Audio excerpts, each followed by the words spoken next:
Paul-Claude Racamier a précisé les enjeux de cette catastrophe psychotique à partir de sa description du fantasme d'auto-engendrement, et qu'il décrit comme un fantasme non-fantasme, marqué davantage par la sensation que par une représentation. Je le cite. « Ce qui me paraît évident et d'importance majeure, c'est que l'activation de ce fantasme d'auto-engendrement va apporter une modification tout à fait rare dans la vie psychique du sujet. Elle constitue ce que j'appellerais un événement psychique blanc. Je dis bien psychique. Blanc, illuminant comme un éclair qui crée une déflagration à son entour et qui aveugle. Autant le préciser tout de suite, cet événement psychique est exactement ce qui correspond à la catastrophe originaire. Voilà donc dans l'histoire du délire un processus autre et plus précis que le simple désinvestissement. Bien sûr, cela nécessite un déni formidable, mais il n'y a pas que le déni. Il y a la constitution et l'activation de ce fantasme extraordinairement séduisant. Et cela, je le dis d'autant que l'auto-engendrement s'inscrit dans le droit fil de la séduction narcissique. Quiconque atteint ce registre se trouve exposé à cet événement blanc, à la fois fascinant et terrible, qui va faire le vide dans la vie psychique et ne pourra être surmonté qu'à l'aide de la constitution d'un délire.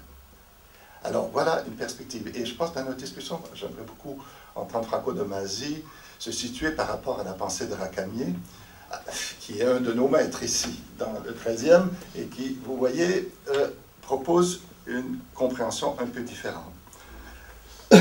On peut aussi évoquer, et ça, dans son livre, Franco en parle, les travaux de Pierre Aulagnier sur la psychose, qui a beaucoup également travaillé sur la compréhension de cette catastrophe psychotique à partir du clivage des sensations et de la destruction de l'intersensorialité. Dans un texte qu'elle avait présenté, je me souviendrai toujours, ça m'avait beaucoup impressionné, dans un colloque sur l'autisme qu'il y avait eu à Monaco. Il va faire maintenant 25 ou 30 ans.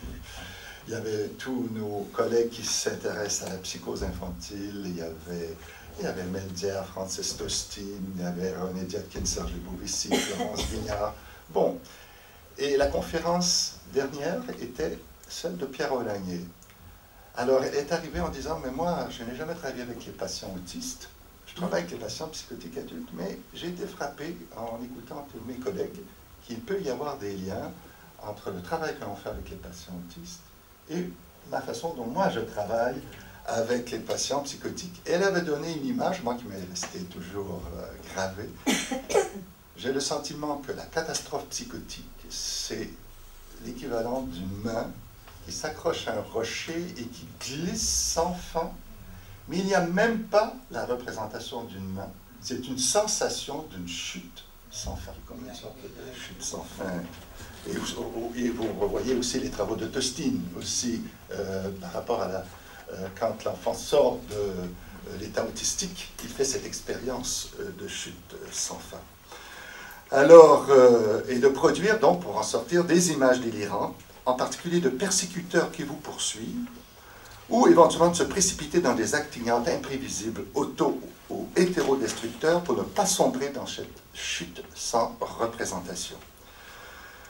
Pierre Aulagnier théorise cette expérience psychotique véhiculant un affect de terreur à partir de sa conception de l'originaire, comme, je la cite, la représentation pictographique d'un objet zone complémentaire. Si dans la constitution de l'auto-érotisme, le rôle de l'appareil psychique est de s'auto-représenter à partir de la jonction entre une zone érogène et un objet source d'excitation, le rejet psychotique visera à engager un mouvement d'auto-mutilation de l'organe et de la fonction sensorielle et de destruction des objets d'excitation, relatif, tout comme chez Paul-Claude Racamier, à une relation d'auto-engendrement. Et moi, c'est peut-être comme ça que je comprends, j'en ai pas parlé dans ce texte, mais ce que Freud apporte comme compréhension de la projection psychotique à propos du cas Schreber. Vous connaissez tous cette formule. Il s'agit d'abolir à l'intérieur ce qui revient ensuite de l'extérieur sur un mode hallucinatoire. Alors, qu'est-ce qui est aboli? C'est une image et des représentations intéressantes, parce que Freud utilise, je crois, le mot Empfindungen, qui veut dire sensation. Et le mot perception, c'est Wahrnehmungen, c'est pas la même chose. C'est donc le rejet de sensations qui reviennent de l'extérieur sur un mode hallucinatoire. Ce ne sont pas des représentations, ce sont des sensations.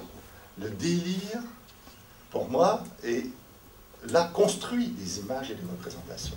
Il y a donc une différence entre hallucination et délire. Et c'est peut-être là une question à débattre